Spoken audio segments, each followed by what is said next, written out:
What do you guys do? So we really do, so we build very large data centers where four things happen.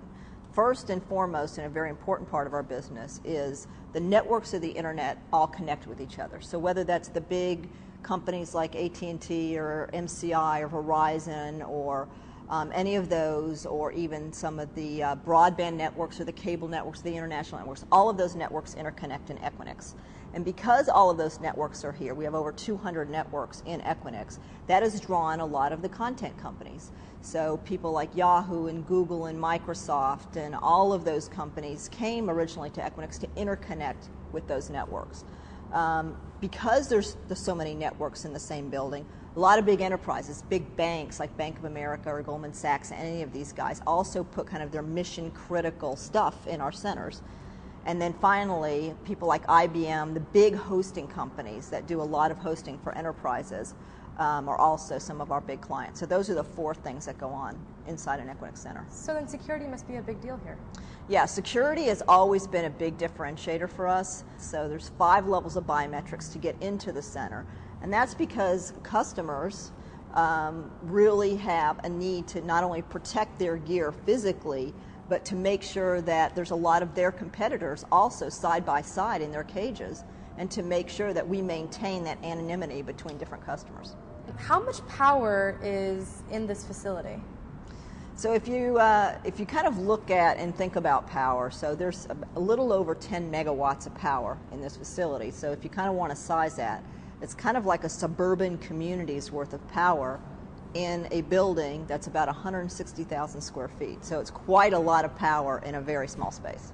One of the things that happens is utilities call on us and ask us to return power to the grid. So if they are doing kind of rolling brownouts or rolling blackouts, we play an important role to make sure that we get off the grid. We don't take the power that we typically do. We literally go on generator for as many hours as they need us to.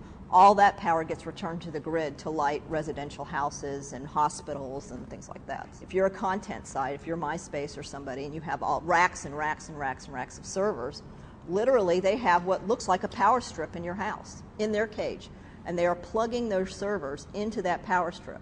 That power strip goes right, is fed, the power to that power strip is fed right from our UPS units, which are really close right on the floor, which are then fed by the utility. And as we talked about earlier, if that connection to the utility power is ever interrupted, generators go on, there's N+ redundancy in every part. So there's a backup for every single part of the system, all the way from the utility, all the way out to these generators themselves. So if anything goes wrong, and anything even within that chain goes wrong, there's a backup for a backup. So these are actually diesel generators, and they are hooked to, back behind this building, there's 28,000 gallons of diesel fuel behind us in big diesel tanks. And so if let's say all of these went on, and let's say a power outage occurred for quite a number of days, just in the fuel we have out back, the entire center, the entire center of power, all 10 megawatts, could be going for 2 days. So these are the meters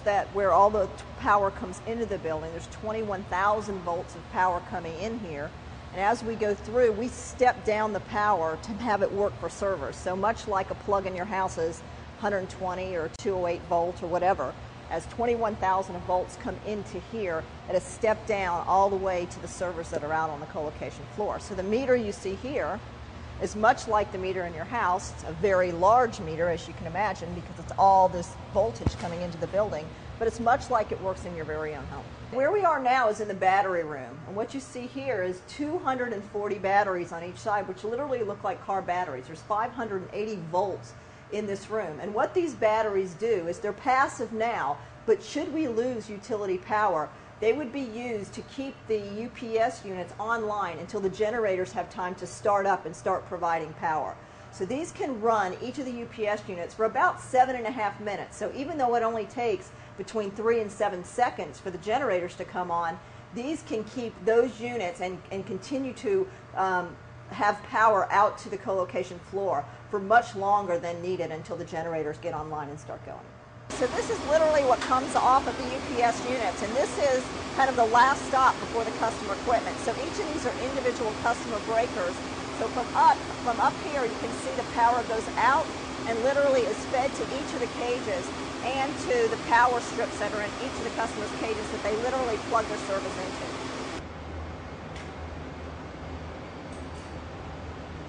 You don't have anything loose on, do you?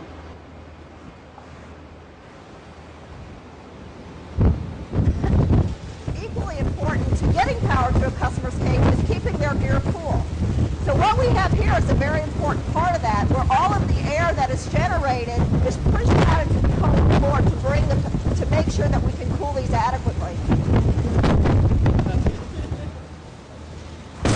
So the air that's generated inside these are actually fed up through these giant air ducts you see above us that pushes the cold air out onto the co-location floor.